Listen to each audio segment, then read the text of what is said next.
All right. I'm going to give this a minute and let Jen join in. I'm so excited to go live with my friend Jen Pastiloff, the author of On Being Human. Okay.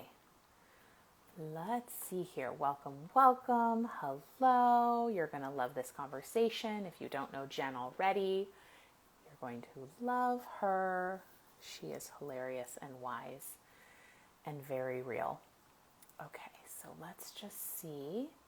So Jen is, hi Kristen, thanks for being here. As soon as Jen, there she is. Okay, so Jen, just request to go live and then I'll let you on.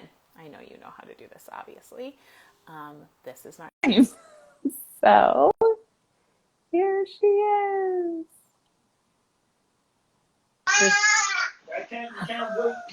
Perfect.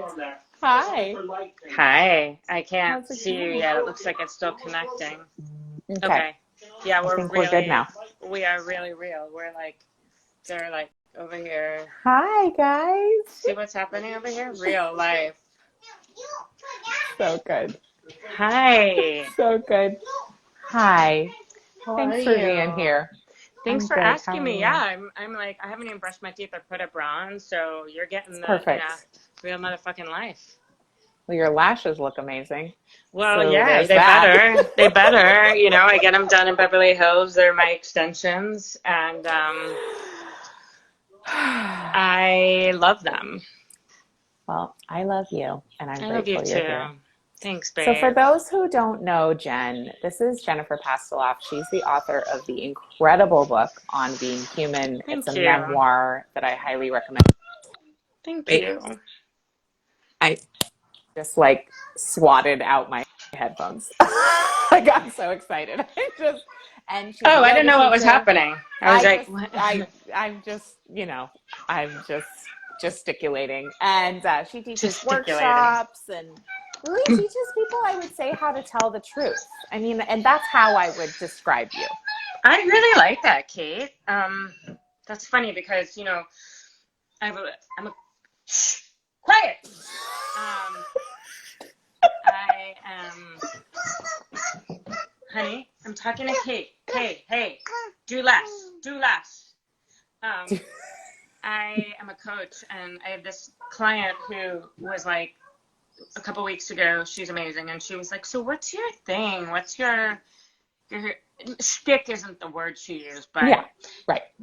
secret sauce. She said, what's your secret sauce? Is it manifestation? I said, I mean, that's part of it. I said, but it's being human. It's allowing for all of it. I think that really is my secret sauce. So really that looks is. like I'm giving you a finger. I'm not. But I think that, yeah, it's telling the truth. But what it really is so I just launched a thing called shame loss. Forget weight loss. Let's talk shame loss. What it really is I will not hide anymore. Mm-hmm. Mm-hmm. So, but yeah, it's about telling the truth. That doesn't mean that you have to tell everyone everything. No. No, nope. But I think Mm-mm. a lot of what I learned from your book is that it's not about like telling the internet the truth, for example, but at least my reflection was it's telling ourselves the truth and not Bingo. like there's a difference between telling everyone everything and not lying. Mm-hmm. Don't you think? Absolutely, not lying to yourself, and like I will not hide anymore. And so that, like with the shame loss thing, a lot of that is about my hearing loss. So I if you're watching and you don't know me right now, this is actually so great technology because it streams right into my ears. And it's like I have a microphone right in my head where in person it's really fucking hard. And but I was in such denial for so long about my hearing loss. And I mean, like long time ago. I've had hearing aids now for probably a decade, but I was so ashamed and I wouldn't tell people, and I'd spend the whole conversation trying to figure it out, panicking, feeling stupid. They'd ask a question and I just, whatever, I'd give the wrong response, or I said yes when it wasn't a yes or no question.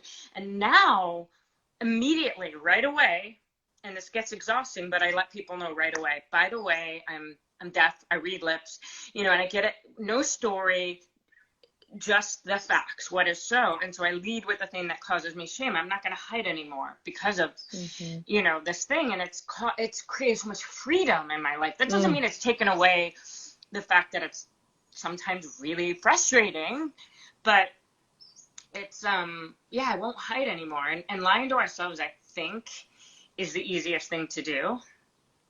Yeah. Well, and just the hiding, like you said, the hiding. And when we met, so Jen and I met, I don't even remember.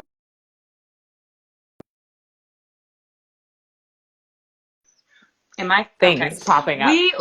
We're here. We were friends on the internet. Instagram. Yeah, we were following each other on Instagram. And then we were DMing, and I had this book coming out, and you were so generous, and you said, "Hey, do you want to do an in conversation about it when you're out in LA?" And I was coming off I had a 1-year-old and a 3.5-year-old, and my husband had like just gotten over a really bad illness. So as the book launch approached, I just was like, I can't organize anything. Like I had a thing I was flying out there for, but it wasn't actually a book thing. No, I remember. Ironically, and I was like, but you're coming here. We might as well do something. And you were the inspiration. You were the catalyst for why I even had a book launch party. And as an extrovert, and I just love people. So I'm just really grateful for that. It was generosity. So great. And I learned so much, from you and your book and your wisdom. And, I think you and I talk about this a lot, but I'm always like, oh my God, we'd like break up if we were married, because I'm like, we're so opposite personality in a lot of ways, like with your organization, and you're more A type, or used to be, I don't know. And I'm like Z, right? I always say, yeah. And I want to be more, more like you. And so it's funny because I would think, I'm like, I already do less, I don't need to, but that's actually bullshit, because like the space, it was all taking up in my brain all the time, right?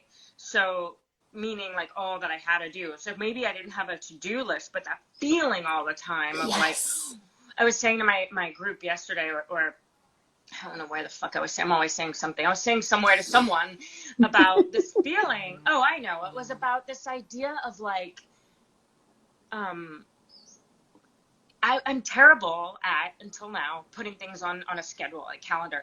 But like putting things on there, the only things that really you want to do. That way when you're done, and you get to experience leisure or freedom or whatever. And because I don't do that, there's always a sense that I'm not getting everything done. And I wake up in the morning with that panic. So I was like, oh. So, because even though I fancy myself, like, I have no problem being idle. I don't overschedule myself, but I always have that feeling. And so your book was life-changing for me. And the stuff you talked about that I know you got a lot from your mom about the egg wisdom and this idea of just like being, you don't have to do so much. Yeah. Really, you don't have to do so much. But me. I think I'm so glad that you said that. And I just want to give a shout out to Ashley Turner, who's here. She's a friend of ours. Hi, Ash. And so I think that this idea of doing less, it was funny. I was talking to my friend, Dr. Shafali, last week, because I've been doing a series of lives in the lead up to opening stuff. Origin. Yeah, she's so amazing. And she was like, doing less is not actually about doing less. And I was like, you're so right. Like for each of us, it's about, circling back to telling the truth. It's about living in alignment with what we actually want our lives to be, and telling the truth about how we're using our time and how we desire to use our time. And for you, because I think also this idea is that doing less is either just being lazy and lazing about, which is fine if you want to do that. But for you, the message was like, oh, don't expect so much of your brain to hold everything. Like doing less actually meant it's okay to like write it down, to give yourself a break. Because I think in our culture, we have a tendency, my friend Erin Rose said something about being addicted to cortisol the other day. And I was like, that's good. Wow. That right? I thought that was good. So I'm curious, as somebody who has created completely your own thing out of nothing, Out of nothing. amazing, right? So you just like invented a career. I did. And um, I'm not 25, you know, and that's my next book's about that. If I can get my fucking ass together and like, you know, do less to to read do it. that. It's no Okay, so joke. I literally was let's like, oh, talk about it. this is hilarious. I'm talking to Kate today because I, you know, Gay Hendricks changed my life, and crazy story. And his whole, I thought of you again because, you know, he talks about Einstein time a lot, and you talk about Yes, like bending love. time. And anyway, so I have like a little sticky note in my office that says, I am the source of time. I am where time comes from. And I'm like, the other day, then I go, if that's the case, then why am I not writing? What the fuck? So really, I've been like, you know, and part of it is this whole fear thing. Like I've been saying yes to all this work, and I'm making money, and I'm like, Yeah. you know, but what am I? But I say I want to be writing, and so why am I not doing it? And so I need to do less to do that. And I sat down, I canceled my call this morning with my agent, and I was like working on the proposal, and then instead I started scroll. I'm like, here I go again, you know, do less to do that. Right. But wait, you asked a question that was Well, I wanted to know about your relationship to this concept of kind of being uh, addicted to the stress of doing, or that's what I hypervigilance literally was gonna or I was adrenaline. gonna So I'm talk just about that. curious. So talk Yeah. about it. Yeah, I'm just like, yeah. So one of my unconscious, I realized one of my unconscious commitments was, this was very recently, was the belief, I was unconsciously committed to the belief that I had to be, that I function in chaos, that I always had to be in struggle, that it was always going to be hand to mouth. Because, you know, my dad died when I was 8, my mom was 34, that's what I watched. And so I think, I know that's why. I mean, yes, habit, right? Habit. But that's why I don't write shit down. That's why I live the way I live, because I function very well in this. But that's bullshit. So Wow. this constant feeling I have where I wake up and I'm like, what did I forget to do? I mean, essentially it's a form of self-sabotage, but it's this way that I've been living. Like I don't, Right. another sticky note on my wall says, and then you're going to love this, I think. It says, I get to have this. Yes. So a few weeks ago, I was sitting here a month ago, and I had this feeling like the other shoe was going to drop, which, you know, makes a lot of sense when you lose a parent at a young age or when you've had a trauma. And then I had this awful thought where I go, I don't get to be this happy. I was looking at my hammock in my yard, and I was like, oh, wait a minute. Wow. Yes, I do. So I wrote the sticky note that says, I get to have this. And I stuck it on my wall, and I look at it every day.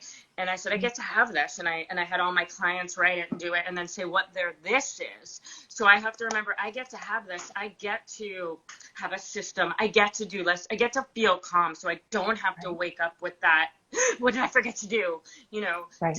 to constantly keep being in that state that I think I deserve or that I have to be in. Wow. That you have to be in because it's what you've always known. That was profound.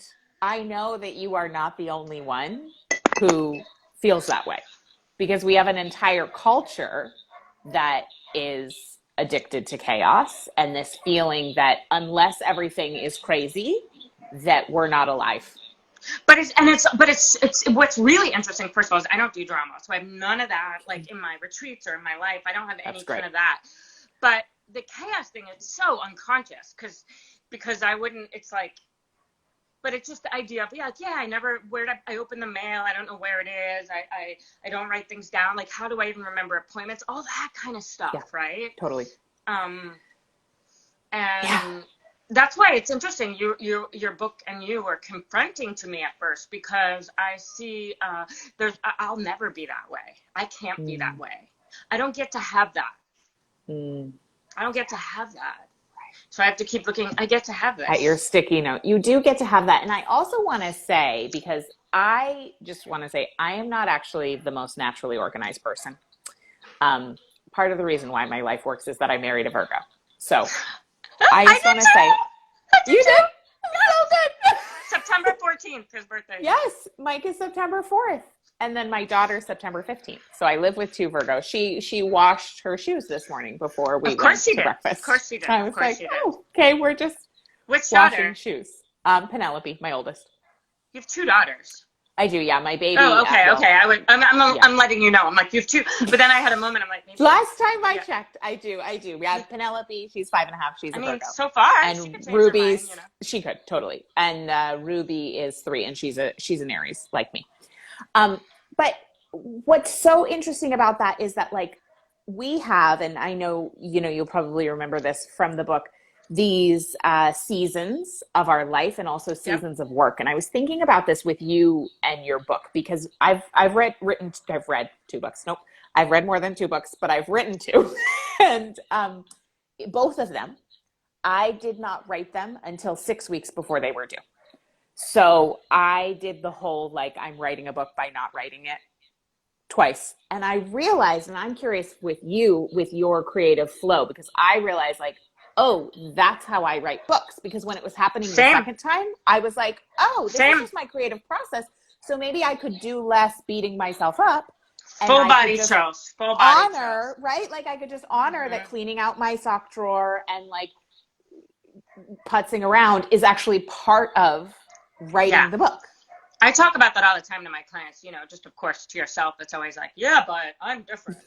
And that's another thing that I remember sitting in the audience. What's so funny is that night, it was April 2019. I think it was like April 1st. It was the very beginning. It was April 1st. Wow, you have a remarkable memory.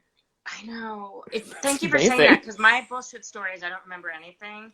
So you're on the stage, and of course I was struggling to hear. Before we came up on the stage, and you were talking about all the seasons and stuff, and it really resonated because we all are, right? But these cyclical, and I really began to let myself off the hook more after that, and after reading that in your book, and like honoring that, my creative process is so much the same, like I definitely don't write every day, and there's shame in that for me, which is another thing for shame loss. I'm a writer, and I haven't written since my book, but absolutely, my creative process is all over the place, and just learning to trust that. And your book helped a lot with that, and your method and your way of being. It's like if you can just you also like trust in what works. Trust in what works, and trust and actually use who you are and how you are on purpose. And then what I want to add to that though is trusting what works, because then there's that little voice that's like, well, your chaos works. It's like, but it doesn't really. And that's an evolution, right? So knowing also what might have worked yesterday might no longer work, because I know for myself, as I've healed my relationship to work and healed my relationship to kind of like hyper vigilance around work and stopped making that my success strategy, it really did work for a long time. And I'm actually grateful for that pattern until it was time for it to be a new thing versus beating ourselves up, right? Maybe I should rephrase what I was going to say then, or what I said. It's not that it doesn't work. It's just not working the best of like, for example, Gay talks about your genius zone. So if I want to be in my genius zone, then no. So yeah, it's working. Right. And I was in my zone of excellence. But if I want to live in my genius zone, which I fucking do, then creating systems and hiring people and boundaries. And another way you really help me is I am a sleeper. I sleep a lot, and just how firm you are around your sleep and your bedtime and all that. And I was just like, it weirdly gave me permission. Good. Yeah, like I'm known to sleep. If I can just sleep, I'll sleep 10 hours. Same. On my normal night is 9.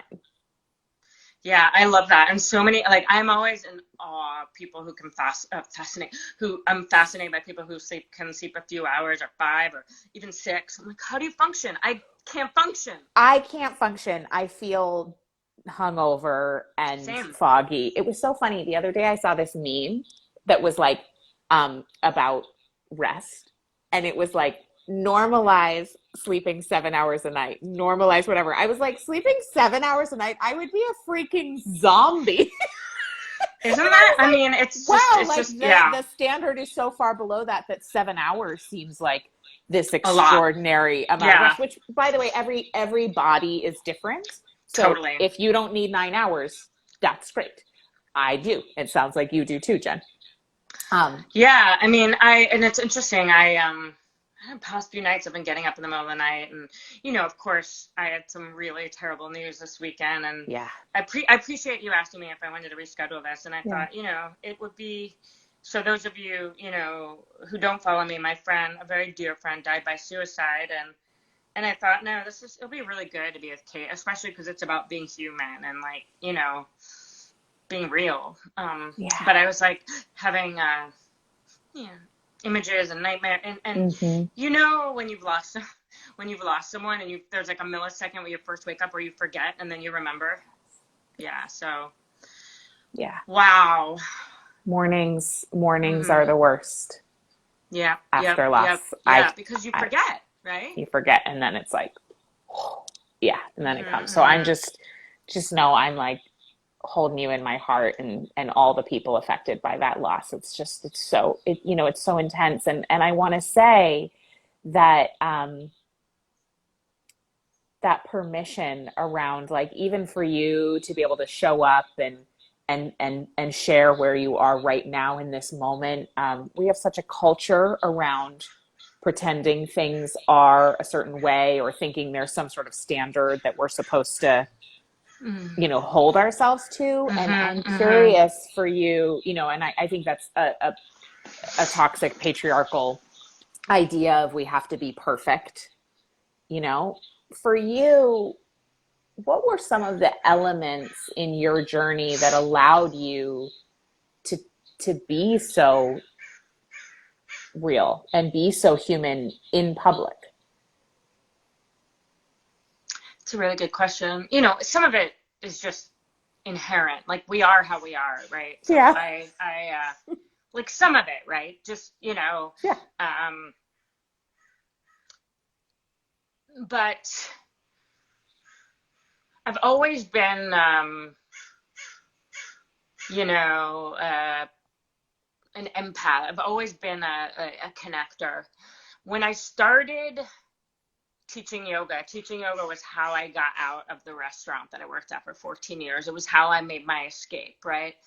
Then I started teaching it, but then I started doing creating this thing I created. And I started to get back into my writing, which I had done at NYU, and I was a poet. And I started writing things that, in the beginning, I was writing like a lot of blogs and things that I thought would get people into my yoga class. And then, I don't know, I was like, oh God, fuck this. So I started, I started writing about grief and depression and anorexia and hearing loss, and I was terrified. And I was like, I'm probably going to kill because who's going to become a yoga teacher, come to my class, when they realize that I'm this, that, and the other thing. And the opposite happened. Yeah. And it kept happening. And I thought, oh, wait a minute. So, like, a lot of times the things that we most hide are what the world most needs. And so I've had a lot of practice. I've been doing this now for 2000. Like, I started the 2008, 9. So by the time I wrote my book, that vulnerability hangover wasn't. I've been doing this work, but what I found was the more I showed up and was just myself, the more other people did. And it sounds very sort of rudimentary, and I know Marianne Williamson has that famous quote about letting your light shine, but I was like, oh, and I'm just like, I'm not over here trying to be a guru or any shit like that. I'm just like, oh, here's my journey. I don't know what I'm doing. And I found that allowed people to exhale, and that allowed people to share a little of themselves and feel safe. Yes. That's, I think, my superpower is, my favorite words always have been, it's going to be okay. And so I try to embody that. And so how I got to where I am now is by living it and by watching it in real time, how, first of all, how easy it was just to show up and be myself, and how the transformation and the magic that happened, because then other people would do the same. Yes. So it was really simple, actually. It's so simple. So I want to highlight a few things that you said, because there was so many nuggets. One, you just said the things that we hide are what the world often most needs. So if you're listening here, like, think about what is the thing that you're afraid that people will find out about. And Kate, listen, when I started, you know, and I became a well-known yoga teacher, blah, blah, nobody, like, I was a pioneer. Nobody, 2009, 10 was like writing about depression and being on antidepressants as a yoga teacher. Now everyone's like, oh, you know, and they write everything. It was not that way. And so what I realized was, okay, like, this is the thing that I was hiding, and it is so important. And as you see, my friend just died by suicide, and tomorrow, the timing is so impeccable. I'm on this app called Mind, and Kate Spade is partnered with us this whole month for Mental Health Awareness Month, because obviously Kate Spade herself died by suicide. And here I am, tomorrow my session, and it's been planned for months, is on the stigma of mental health. Whew. Yeah. So anyway, these kind of things, like, what is it that we are, and it could be something that someone else would be like, why are you hiding that shit? Who cares? But for us, it often is. Like, it often is. And so, okay, so that was so brilliant about what we're hiding is often what the world most needs. And then the other thing that you said is, when you just show up as who you are, it's like really simple, right? So it's not a 17-part business strategy. No. It's soul to soul human connection. It is magnetic. So, you know, for you listening, Jen has created a beautiful movement and platform with the strategy of being human. It requires a lot less, like, rigmarole. You don't need 25 team members to, like, build the funnel. It's just, you know, it's a beautiful do-less strategy. This is me so unconsciously like, what's a funnel? That's literally, look at my head. I'm always, because I see that, I'm like, it's for taking your dried beans and putting them in a jar. It's right. Like, I mean, but this is why, though, honestly, I'm always like, this is why I look around at people that are doing in the vein of what I'm doing, and they're millionaires, and I'm over here like, because I haven't figured out the fucking funnel and all that other stuff. But it's coming. I can help you with a funnel any day you need, but, like, what we need more of is people being human. I don't think we need more funnels. I agree. And look, I'm ready. You know, I let go of my mantra these days is, it is safe for me to have financial freedom. Ooh, and that was huge. And so, look, I don't know if you've noticed, I'm sitting in a house. You know, I moved out. I was actually going to ask you, because I hear birds, and I heard about a hammock. You can hear birds? I can't. It's so funny. It's beautiful. I actually love it. I can't hear the birds, but that's my hammock. So you moved. Get in it. Should we just get in it? Why not, right? Look at you with your yard. That's gorgeous. I know. Are you still in LA? I'm in Ojai. My happy place. I'm so happy for you. It's crazy. Goodness.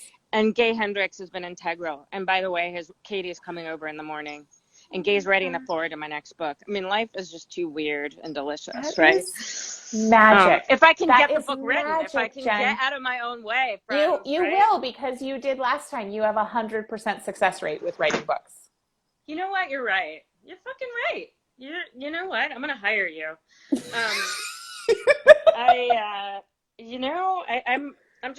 I love that we connected, and then that Ace found you, or you found her, or whatever. She loves you so much too. She's so beautiful. I love her.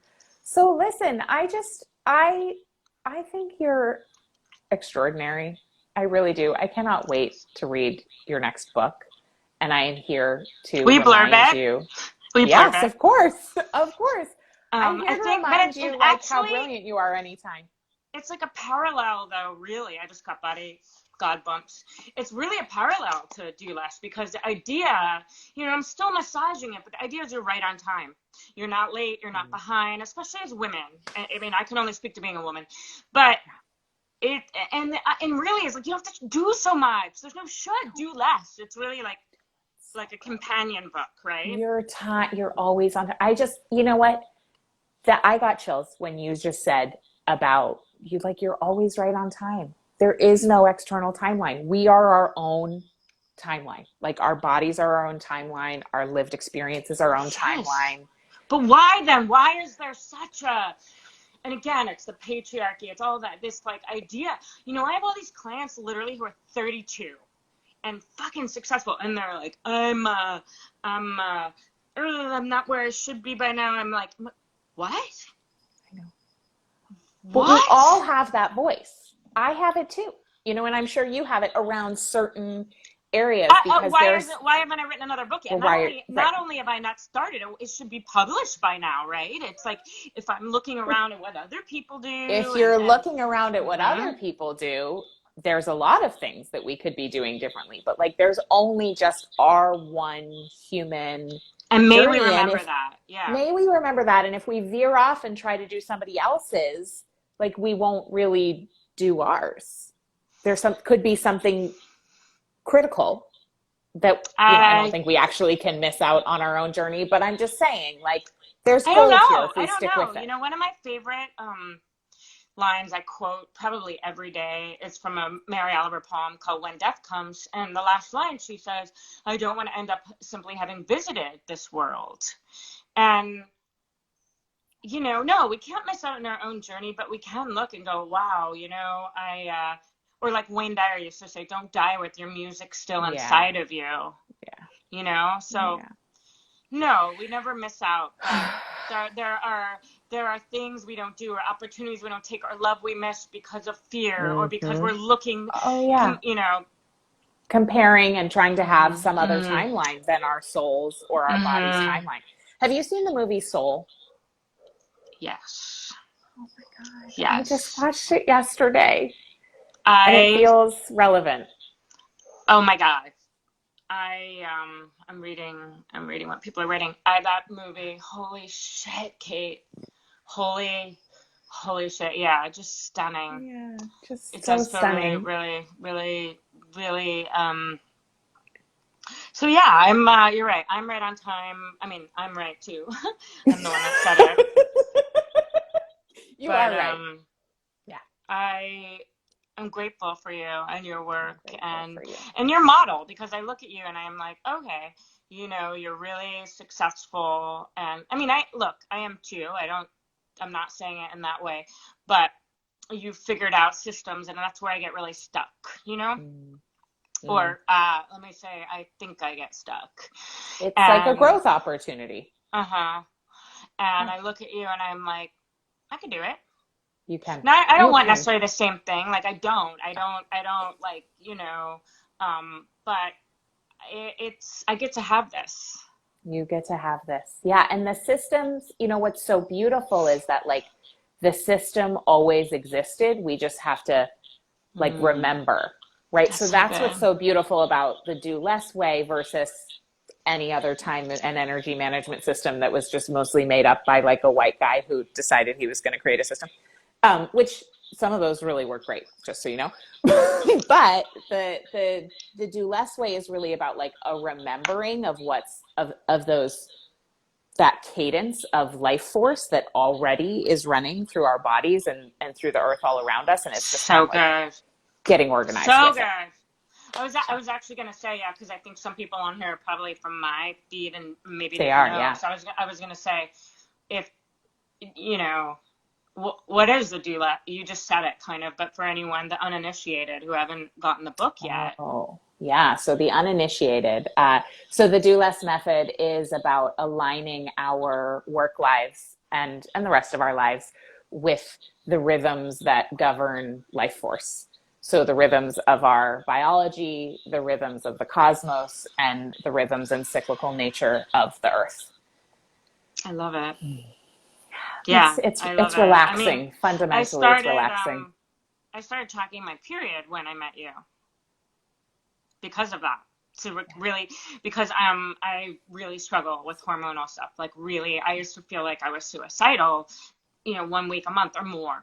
I used to feel like myself one week, and I'm like, ah, and so I started really paying attention after I met you to like, okay, this is the fallow time, or that's not the word you Yeah. use, is it? Oh, Yes, okay. I say And then fallow. Yeah. and like, yeah, and really paying attention and like honoring that. Okay, and this is like normal right now. I mean, maybe for some people they don't experience such extreme, but Yes. Yeah, it like helped there me. is a season for rest. There's a season for being Mhm. irritated and pissed because that's really like anger and irritation at our lives can be incredibly productive and Mhm. generative if we listen to it and funnel it Mhm. into positive action, so like all of those things we feel cyclically, a, it's predictable if we pay attention, and b, it's incredibly useful Did to become more of who we are. Did you read my friend Catherine May's book Wintering? Oh, I Wintering. have it. I haven't read Yeah. it yet, but I have it. It I'm it's very gonna excited to it's read it. gonna really touch you a lot. It's beautiful. Okay, It's so I'm poetic and excited. all, but it's about this This. season of rest. Yeah. Yeah, So, I'm well, really I excited. love you and thank I you for love you your too. support and for asking me and just for, what you put out into the world. Know that it it it really helps me and guides me. I adore you. Thank you, Same, Jen. I dude. can't wait to read your next book. Thank you. I better go For write anyone, it. well, you will. It's inevitable. So for anybody watching who are my folks, please follow Jen, get her book on being human. If you've come over here through Jen's community, I'm opening the doors to my membership Origin tomorrow. So Awesome. you can come over Amazing. here and learn about that. I love Do you you. want to tell them what Origin is or no? Oh, Origin is my membership where we practice the do less methodology specifically for people who run their own businesses or invented their own careers like Amazing. we did. I love you. So Will you save this so I can share it and all that? I'll save it and I'll tag you and do the Okay. things. Okay. I love Okay. you. I love you. Enjoy Ojai. Bye, baby. Bye.